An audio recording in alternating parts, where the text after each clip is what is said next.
Welcome to MI news. ముందుగా ముఖ్యాంశాలు. Doctor BR Ambedkar 67వ వర్ధంతి నివాళులు అర్పించిన ప్రముఖులు. వేల ఎకరాలలో పంట పొలాలకు భారీ నష్టం, చంగ్ తుఫాను ప్రభావం. కడప జిల్లా మైదుకూరులో బుధవారం డాక్టర్ బిఆర్ అంబేద్కర్ 67వ వర్ధంతి సందర్భంగా మాల మహానాడు మైదుకూరు నియోజకవర్గ అధ్యక్షులు బిర్రు చిన్నయ్య ఆధ్వర్యంలో అంబేద్కర్ 67వ వర్ధంతి వేడుకలు ఘనంగా నిర్వహించారు. ఈ సందర్భంగా కార్యక్రమానికి ముఖ్య అతిథిగా మాల మహానాడు జిల్లా అధ్యక్షుడు బిర్రు నిల్సన్ కుమార్, వైఎస్ఆర్సీపీ ఎస్సీసెల్ జిల్లా ప్రధాన కార్యదర్శి సిరివెల్ల జెఫన్య, అంబేద్కర్ కమిటీ అధ్యక్షుడు మూరతోటి విజయ్ కుమార్లు హాజరయ్యారు. అనంతరం వారు డాక్టర్ బిఆర్ అంబేద్కర్ విగ్రహానికి పూలమాలతో ఘనంగా నివాళులర్పించారు.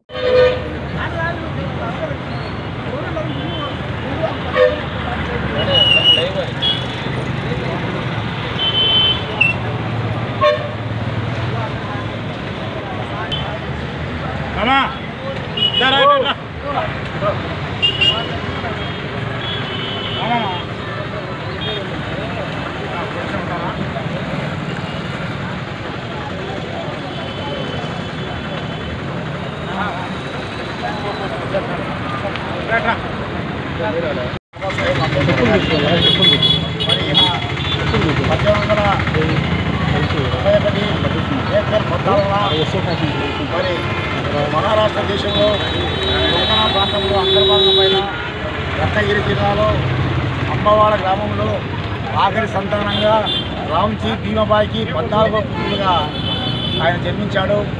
ఆయన జననంలో మరి ఈ అంటరానితనము మరి భయంకరంగా ఉండేది. దానిని చూసి చెలించిపోయి నా జాతిని విమోచించాలా అనేటువంటి దృఢ సంకల్పంతో మరి అలాగే తన స్వయాన తన ఆ బాధను, ఆ వేదను, దాన్ని ఎంత అనుభవించి నా జాతిని విమోచించాలా, లేకపోతే దళిత జాతికి మార్పు చూపాలన్నటువంటి ఆయన సంకల్పం ఒక కృషిగా మారి ఆయన ప్రజల కోసము, జాతి కోసము పాటుపడినటువంటి మహోన్నత వ్యక్తి. ఆయన ఎన్నో తన జీవితంలో కష్టాలు పడ్డాడు, త్యాగాలు చేశాడు. తన కుటుంబం సర్వనాశనమైపోయింది. తన కుటుంబంలో తన భార్య రక్తస్రావంతో డబ్బు లేక ఆమె ఆశలు చూపించుకోలేక చనిపోయింది. తన కొడుకు చనిపోయినాడు. తన కొడుకు చనిపోయినప్పుడు కనీసం సూట్ చేయడానికి కూడా ఆయన కానీ రాకుండా ఉన్నాడు. మరి భార్య చనిపోతే ఒక కోర్టులో లాయర్గా ఈ శాశ్వత సమరయోధులను విడిపించడానికి ఆయన వాదిస్తూ ఉండగా మరి ఒక సీట్ వచ్చింది, కాగితం వచ్చింది, అయాన్ని భార్య చనిపోయిందని. అయితే ఆ కాగితాన్ని సీట్ తీసుకొని జోలో పెట్టుకొని మరి వాదించాడు. ఆ శాశ్వత సమరయోధులను రక్షించాడు. మరి జడ్జి గారు అయ్యా నీకు వచ్చే సీడీ ఏంటి అని చెప్పి అడిగినప్పుడు జడ్జి గారు నా భార్య చనిపోయింది అన్నప్పుడు, నీ భార్య చనిపోయినా కూడా నువ్వు వాదిస్తున్నావా శాసనం అని చెప్పి ఆయన మెచ్చుకున్నాడు. అటువంటి భార్య చనిపోయినా, కొడుకులు చనిపోయినా కూడా కనీసం కొడుకు చనిపోతే బట్ట వేసేదానికి కూడా తనకు ఆమె మహాతల్లి రమాదేవి గారికి బట్ట వేసేదానికి కూడా స్థితి లేక తనకు పాత చీరను వేసి ఆయన కట్టినటువంటి స్థితి. అలాంటి దుర్భరమైన జీవితాన్ని జీవించి జాతి కోసం తను ఒక క్యాండిల్స్ లాగా కానీ అందరికీ వెలుగునిచ్చి తను క్యాండిల్స్ లాగా ఆడుతున్నటువంటి మహోన్నత వ్యక్తి ఈయన 1956 డిసెంబర్ 6న కొత్త ఢిల్లీలో చనిపోయినాడు. ఆయన చనిపోక ముందు బౌద్ధము స్వీకరించినప్పుడు కొన్ని లక్షల మంది, అనేక మంది ఆయనతో పాటు బౌద్ధంలో స్వీకరించారు. కాబట్టి అలాంటి ఆయన అడుగుజాడలలో నడుస్తున్నటువంటి ఈ ప్రయాణికాన్ని తెలుసుకున్నటువంటి అప్పుడు ఉన్నటువంటి ఈ కాంగ్రెస్ వారు భయపడి ఆయనను లేకుండా చేయాలని చెప్పి, ఆయనను హంచాలని చెప్పి హంచమీద పనిచేశారు. అయితే తన జీవితకాలం అంతా మరి రైతుల కోసమే పాటుపడి నా జీవితాన్ని సమర్పించినటువంటి మహోన్నత వ్యక్తి. కాబట్టి ఆ మహోన్నత వ్యక్తి ఈరోజు ఆ వర్ధంతిని మనం జరుపుకోవడము మనం చాలా ధన్యులం. ఎందుకంటే అనేక మంది ఎంతమంది దళితులు ఉన్నారు. అయితే ఈ అంబేద్కర్ గారి మరణాన్ని గుర్తించుకొని ఆయన అడుగుజాడల్లో మనము నడవాలని చెప్పి నేను మనసారా కోరుకుంటున్నా. జై భీమ్, జై భీమ్, జై భీమ్, జై భీమ్, జై భీమ్, జై భీమ్. బోలో బాబాసాహెబ్ అంబేద్కర్ కి జై, బోలో బాబాసాహెబ్ అంబేద్కర్ కి జై. దళితుల ఐక్యత, దళితుల ఐక్యత, దళితుల ఐక్యత. ధాన్యం కొనుగోలులో ప్రభుత్వ నిర్లక్ష్యం, రైతుల నిండా ముంచిన మిచ్చాంగ్ తుఫాను, కోతకు రాని పంట పొలాలకు తీవ్ర నష్టం, కనీసం బరకాలు కూడా అందించలేని స్థితిలో ప్రభుత్వం. తుఫానుతో నేలకొరిగిన పంటలను పరిశీలించిన సత్యానందరావు ధాన్యం కొనుగోలులో ప్రభుత్వ నిర్లక్ష్యం వల్లే పంట చేతికొచ్చిన తుఫాన్ ప్రభావంతో రైతులు తీవ్రంగా నష్టపోయారని కొత్తపేట నియోజకవర్గ టీడీపీ ఇన్ఛార్జ్ బండారు సత్యానందరావు అన్నారు. కొత్తపేట మండలం శివారు చిన్నగుళ్లపాలెంలో నేల కొరిగిన పంట పొలాలను పార్టీ శ్రేణులతో కలిసి పరిశీలించారు. ఈ సందర్భంగా సత్యానందరావు మాట్లాడుతూ ముందు నుండి తుఫాను హెచ్చరికలు ఉన్నా రైతులను అప్రమత్తం చేయడంలోనూ చేతికి అందిన రైతుల పంట కొనుగోలు చేయడంలో జగన్ ప్రభుత్వం నిద్రమత్తులో ఉందని అన్నారు. గత 2-3 రోజులుగా విచాంగ తుఫాను ప్రభావంతో అంబేద్కర్ కోనసీమ జిల్లా అయినటువంటి కొత్తపేట నియోజకవర్గ పరిధిలో 4 మండలాల్లో రైతులు ఈ తుఫాను దాడికి అతలాకుతలు అవుతూ ఉన్నారు. ఇంకా సగం మంది పైగా రైతులు వరిచేలు కోసుకుని పంట ఒప్పుడు చేసుకునే పరిస్థితి లేదు. మరి ప్రభుత్వం కొనుగోలులో వేగవంతం కాకపోవడం వల్ల ఈనాడు రైతులు ఇక్కడ చూస్తూ ఉంటే ఈ చిన్నగోలపాలెం గ్రామంలో అందరూ చిన్న రైతులు, కౌలు రైతులు అనేక మంది ధాన్యం చిన్న చిన్న రాసులుగా ఇక్కడ పెట్టుకుని ధాన్యం వెంటనే ప్రభుత్వం కొనుగోలు చేసి ఒప్పుడు చేయక ఇప్పుడు ఎదురు చోటు వల్ల ఈనాడు ఈ తుఫాన్ ప్రభావం వల్ల ఆ ధాన్యం మక్కిపోయి పాడై మాయిశ్చర్ కూడా పెరిగే అవకాశం ఉంది.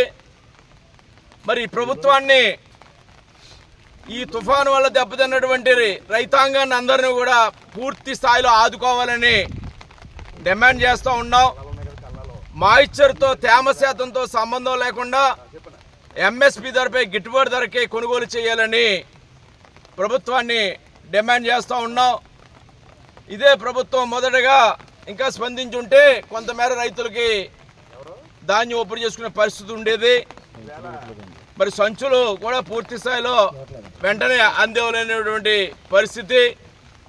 ఈ ధాన్యం కొనుగోలులో స్తబ్దత, ఈ రకమైన పరిస్థితి కారణం. ఈ తుఫాను వల్ల ఈనాడు స్వర్ణ రకం కొంత ఒప్పుడైనా ఇంకా 13-18 రకం ఇంకా కోతలు కాక 50% భూములు వరి పంట మీద చేలు పడిపోయి అవన్నీ కూడా దెబ్బతినే పరిస్థితి, దిగుబడి రాని పరిస్థితి, అవన్నీ కూడా మరి డిస్కలర్ వచ్చే పరిస్థితి ఉంది. ఏ విధమైన షరతులు లేకుండా ప్రభుత్వం మద్దతు ధరకే ఏదైతే 75 కేజీలు 1537 రూపాయలు కొనుగోలు చేయాలని నిర్ణయించడం జరిగిందో, 1637 రూపాయలు కొనుగోలు చేయాలని నిర్ణయించడం జరిగిందో 1637 రూపాయలు కూడా కొనుగోలు చేయాలని ప్రభుత్వాన్ని డిమాండ్ చేస్తూ ఉన్నాం. ఇంకా చాలామంది ఈ వర్షం దెబ్బకి అనేక లోతట్టు ప్రాంతాల్లో నీటి బారిన పడడం జరిగాయి. అనేక రకాల పంటలన్నీ కూడా ఇబ్బందులు పాలవుతున్నాయి. వాటిని ఆదుకోవాలి. వాటందరికీ కూడా ప్రభుత్వం మరి ఏదైనా సహాయం చేయాలి. వాళ్ళకి ఇన్పుట్ సబ్సిడీ కింద రైతుల్ని ఆదుకోవాలి. ఇతరత్ర ఇన్సూరెన్స్ ద్వారా కానీ వేరే విధంగా ఏ విధమైన సహాయ సహకారాలు అందించడానికి అవకాశం ఉన్నా తక్షణం ప్రభుత్వం రైతులను ఆదుకోవడానికి ముందుకు రావాలని కోరుతూ ఉన్నాం.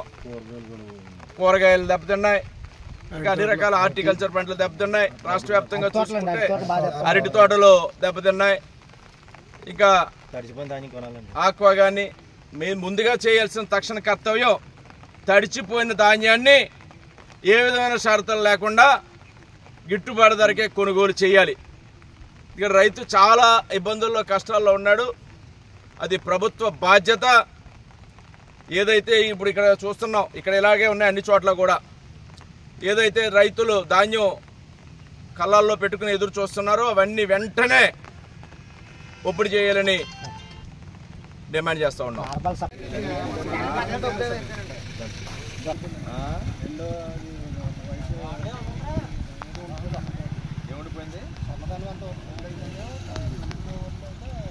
లేట్ ఉన్నాయి 13-18 రకాలు ఆగిపోయినారు బాగా.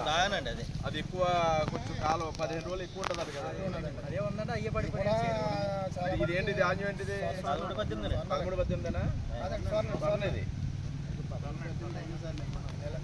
కొన్ని నిలబడలేదు, కొన్ని చేయలేదు. నేలంటే మొత్తం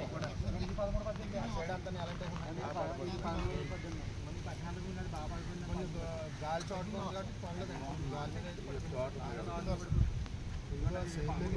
వెళ్తుందా ధాన్యం పట్టుకెళ్ళారా? ఏమైనా లేకంటే మార్చి రావట్లేదు అన్నారు.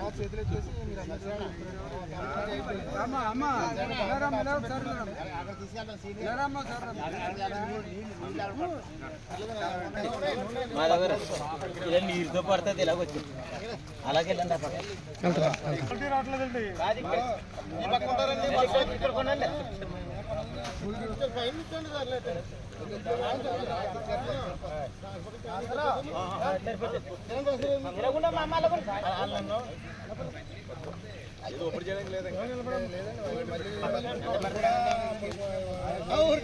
ఈ తరం తర్వాత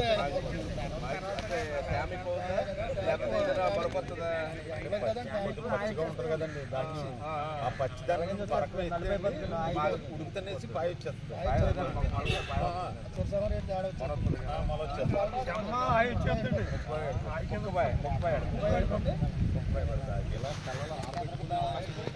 కళ్ళాలన్నీ తీయలాగా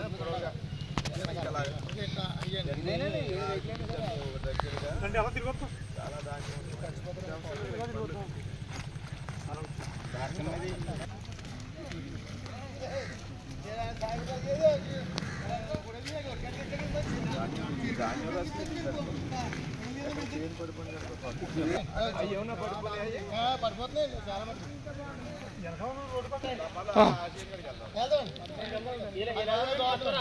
మా దగ్గర అలాగే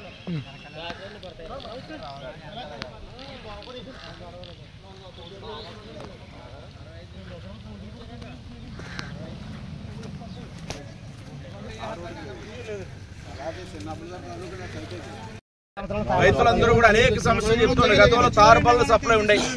ఇలాంటి సమయాల్లో తారుబళ్ళు ఇస్తే తారుబళ్ళలో వేసుకున్న ధాన్యాన్ని కాపాడుకోవడానికి దెబ్బతినకుండా చూసుకోవడానికి అవకాశం ఉండేది. గత 4.5 సంవత్సరాలుగా ప్రభుత్వం వచ్చిన తర్వాత ఎక్కడ ఒక్క తారుబాళ్ళ ఇచ్చిన పాపాన పోలేదు, ఒక టార్పాలిన్ కూడా ఇవ్వలేదు. అంటే ఈ ప్రభుత్వం యొక్క పరిపాలన ఏ విధంగా ఉందో దానికి ఒక ఉదాహరణగా నేను తెలియజేస్తూ ఉన్నాను. ఏదేమైనా రైతాంగాన్ని ఆదుకోవాల్సిన బాధ్యత ప్రభుత్వం మీద ఉంది. ఆ బాధ్యతను ప్రభుత్వం వెంటనే తక్షణ చర్యలు చేపట్టాలని డిమాండ్ చేస్తూ ఉన్నాం. మిజాంగ్ తుఫాను ప్రభావంతో గత 2 రోజులుగా కురుస్తున్న భారీ వర్షాలకు అశ్వారావుపేట మండలంలో దెబ్బతిన్న పంట పొలాలను పరిశీలించేందుకు భద్రాద్రి కొత్తగూడెం జిల్లా కలెక్టర్ ప్రియాంక ఆలా మండలంలో పర్యటించారు. భద్రాద్రి కొత్తగూడెం జిల్లా అశ్వారావుపేట మండలంలో తుఫాను ప్రభావంతో గత 2 రోజులుగా ఎడతెరిపి లేకుండా కురుస్తున్న అతి భారీ వర్షాల కారణంగా తీవ్ర స్థాయిలో దెబ్బతిన్న పంట పొలాలను జిల్లా కలెక్టర్ ప్రియాంక ఆలా పరిశీలించారు. ప్రభుత్వ ధాన్యం కొనుగోలు కేంద్రాల వద్ద నీట మురిగిన ధాన్యం రాశాలు కలెక్టర్ పరిశీలించారు.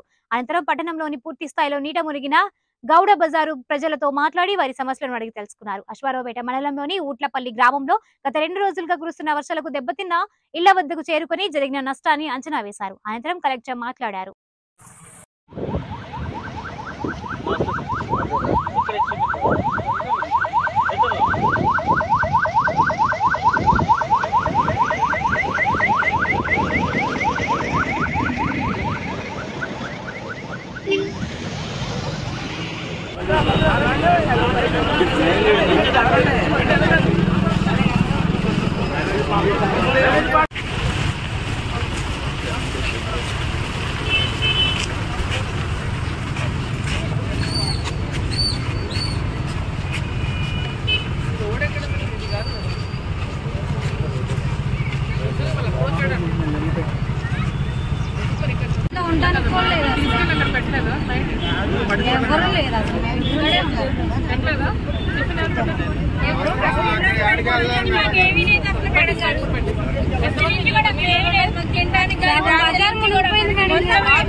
వేసుకొని మేము లాగే ఉండవండి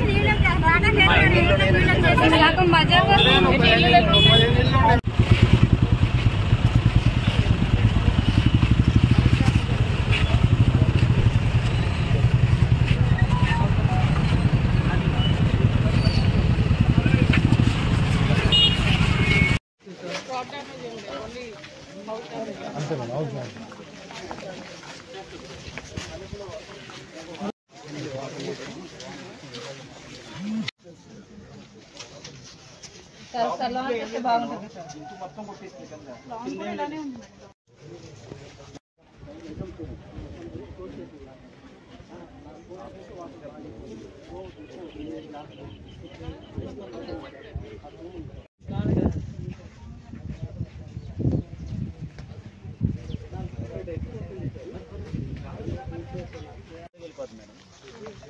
చేయడం వల్ల వాటర్ ఒక హాఫ్ గంటలో వెళ్ళిపోయిందండి వాటర్ మొత్తం.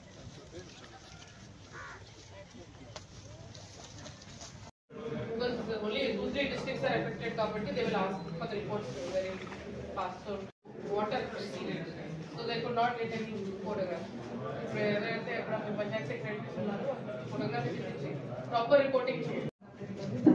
So Dammapeta, Ashwarapeta, anyways it is severely affected. What about Chandraganda? Chandrakonda morning చూసేచ్చాము 7 o'clock అంత ఎక్కువగా డ్యామేజ్ అయిపోయింది. ఆల్మోస్ట్ ప్యాకింగ్ హార్వెస్ట్ అయిపోయింది. అన్నప్రెడిబుల్ది చిల్లీ ఉంది. ఆ చిల్లీకి పెద్ద లాస్ ఏం లేదు మేడం. అది వాటర్ స్టాగ్నేషన్ ఉంటే వేస్ట్ తీసేయమని చెప్పి సో అట్లీస్ట్ దాన్ని మనము రిమార్క్స్ అయితే రాస్తాం కానీ అది యాజ్ పర్ ద నామ్స్ అనేది depends on government. Now the whole of the 1100 acres you are talking about is harvested out. Damage from horticulture in Keva, horticulture madam banana 10 acres పడిపోయింది. 10 acres. Vegetables 10 acres పడిపోయింది. Oil palm in the oil palm submerge అయింది. Water visiting అయితే issue అయింది. so no problem. So mainly of these crops. Groundnut and paddy. Chili ఉందా మన దగ్గర? Chilli and maize ఉంది. చిల్లీకి పెద్ద డ్యామేజ్ లేదు మేడం. చంద్రకొండ ఎక్కువ concentrated chilli area. But not much of it. Yes, in the morning I have seen that. Maize కూడా అంటే water వెళ్ళిపోయాక మెసేజ్ Damages. యాక్చువల్లీ మా ఏవోస్ అనే ఫీల్డ్స్ లోనే ఉన్నారు. ఫీల్డ్స్ So మీరు audio గారు not only here in all other mandals of office. So because Ilandu take up, and especially most affected is Kottagram. So please give this instruction to other Tehsildar that they should do whatever we are doing here in Dammapeta and Ashwarapeta, same protocol should be followed in other mandals also wherever there was heavy rainfall and this rainfall. So then rehabilitation ఏమైనా ఉంటే కూడా లోపలికి ఉంది చాలా. okay, so you report the same thing and we'll see what to do. Whatever is the thing. And what about paddy? Paddy అనేది water stagnation ఉంది madam. ఇప్పుడు మనం ఏం చెప్పలేము. వాటర్ వెళ్ళిపోతే పెద్ద లాస్ ఉండదు. హార్వెస్ట్ దానికి మాత్రము స్ప్రౌటింగ్ అంటారు. That means it's to be taken. How many acres will be already harvested? ఎంత ఉంటుంది? దమ్మపేటలో 500 acres వరకు హార్వెస్ట్ అయింది. Why didn't you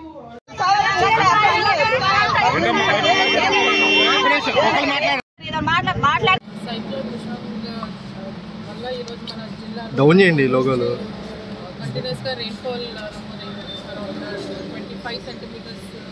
అలా ఈ అశ్వరపేట దమ్మపేట రీజియన్లో రెయిన్ఫాల్ ఉంది. మిగతా మండలాల్లో కూడా జిల్లాలో చూస్తే అరౌండ్ 20 సెంటీమీటర్ రెయిన్ఫాల్ నమోదైంది. సో దాంట్లో భాగంగానే ఈరోజు అశ్వరపేట దమ్మపేటలో ఉన్న విలేజెస్ని విజిట్ చేయడం జరిగింది. ఎక్కడైతే ఈ వర్షం వల్ల మన కాజ్వేస్ కానీ రోడ్స్ ఎక్కడైతే డ్యామేజెస్ ఉన్నాయి, క్రాప్స్ కూడా చాలా డ్యామేజ్ అయి ఉన్నాయి. సో అవన్నీ విజిట్ చేయడానికి ఈరోజు డిస్ట్రిక్ట్ సిబ్బందితోటి ఆఫీసర్స్ తోటి ఈరోజు రావడం జరిగింది. దాంట్లో ఫస్ట్ దమ్మపేట విలేజ్లో ఉన్న సర్ప్లస్ ఛానల్, పేరంటాల చెరువు ఉన్న సర్ప్లస్ ఛానల్ని విజిట్ చేశాము. అక్కడ కొన్ని హౌసెస్ అండ్ రోడ్ డ్యామేజ్ అయింది. సో ఇక్కడ అశ్వరాపేటలో చూస్తే నారంవారిగూడెం కాజ్వే ఉంది. తర్వాత ఊట్లపల్లి విలేజ్లో కూడా కొన్ని హౌస్ డ్యామేజెస్, తర్వాత కొన్ని క్యాటిల్ డ్యామేజెస్ కూడా అయింది. సో దానికోసం ఈరోజు విజిట్ చేసి ఏదైతే డ్యామేజెస్ ఉన్నాయో అవన్నీ రికార్డ్ చేయమని ఆల్రెడీ ఆఫీసర్స్కి ఇన్స్ట్రక్ట్ చేయడం జరిగింది. 2-3 days వాళ్ళ క్రాప్ డ్యామేజెస్ ఎస్పెషల్లీ మనకి చూసుకుంటే గ్రౌండ్ నట్ అండ్ ప్యాడీ ఎక్కువ నష్టం, తర్వాత మొక్కజొన్న కూడా ఎక్కువ నష్టం జరిగింది. సో అవన్నీ ఎంత క్రాప్ డ్యామేజ్ అయిందో ఇవంతా రికార్డ్ చేస్తారు మా ఏఈఓస్. నెక్స్ట్ 2-3 daysలో ఇది ఒక డీటెయిల్గా రిపోర్ట్ చేసి ఎంతైతే హౌస్ డ్యామేజెస్ కూడా ఉందో ఇవన్నీ డీటెయిల్గా రిపోర్ట్ చేసి గవర్నమెంట్కి పంపిస్తాం. ఎవరు గవర్నమెంట్ టేక్స్ డెసిషన్ మనకి. ధాన్యం కొనుగోలులో ప్రభుత్వం నిర్లక్ష్యం వలన పంట చేతికొచ్చిన తుఫాన్ ప్రభావంతో రైతులు తీవ్రంగా నష్టపోయారని కొత్తపేట నియోజకవర్గ టీడీపీ ఇన్ఛార్జ్ బండారు సత్యానందరావు అన్నారు.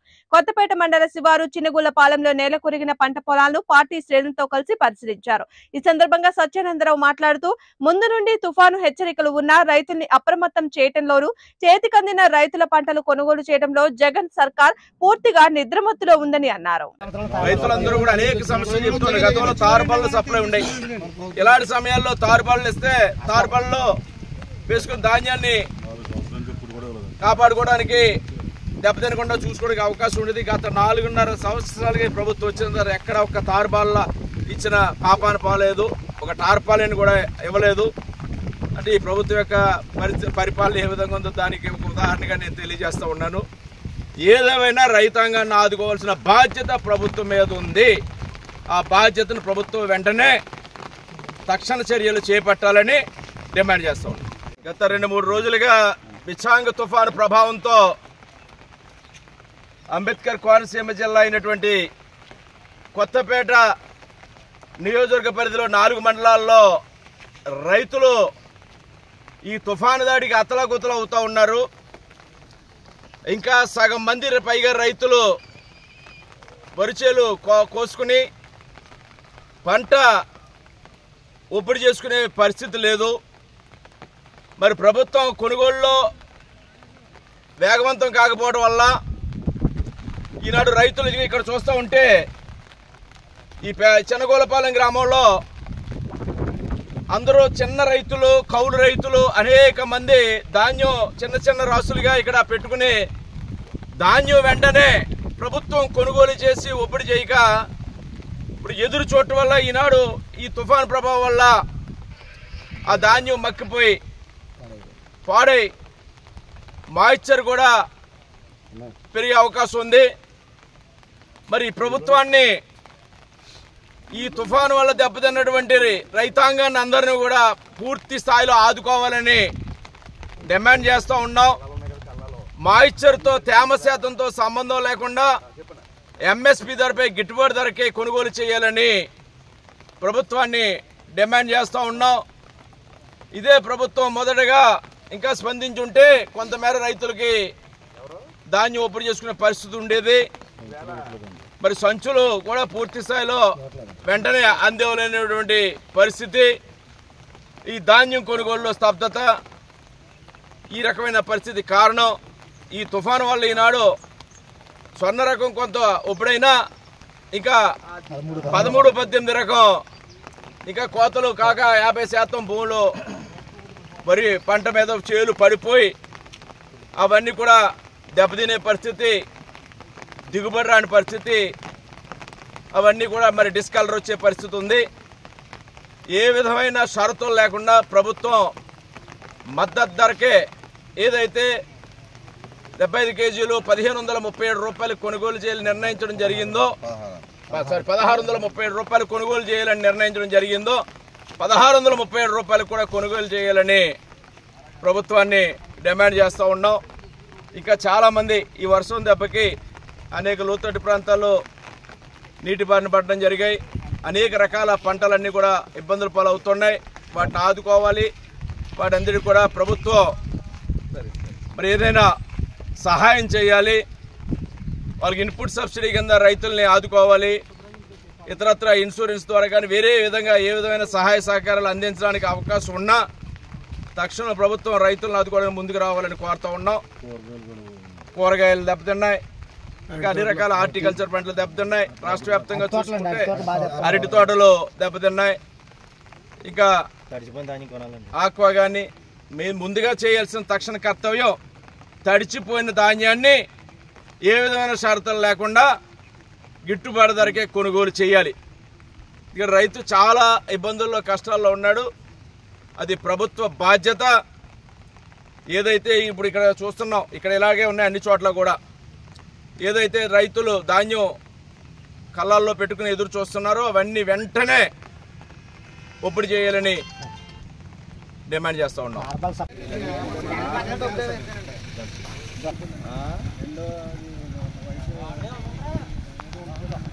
ఏముండిపోయింది ఈ లేట్ ఉన్నాయి 13-18 రకాలు ఆగిపోయింది. అది ఎక్కువ కొంచెం కాలం 15 రోజులు ఎక్కువ ఉంటుంది కదా. ఇదేంటి ధాన్యం ఏంటిది? 13-18 ఇది కొన్ని నిలబడలేదు, కొన్ని చేయలేదు. నేలంటే మొత్తం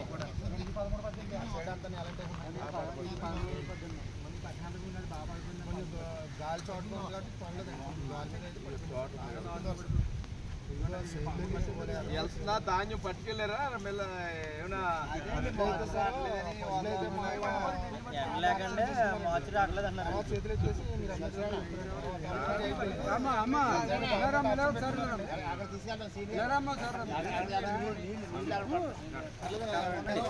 మా దగ్గర ఇలా నీరుతో పడుతుంది ఇలాగొచ్చి అలాగే వెళ్ళండి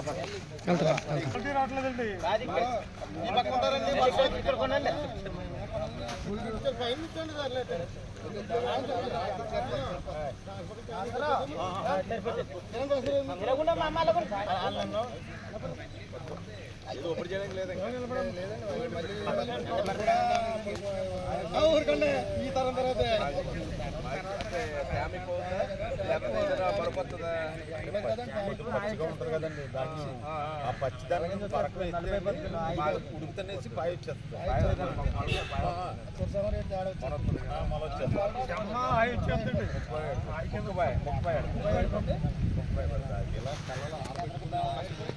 కళ్ళాలన్నీ తీయలాగా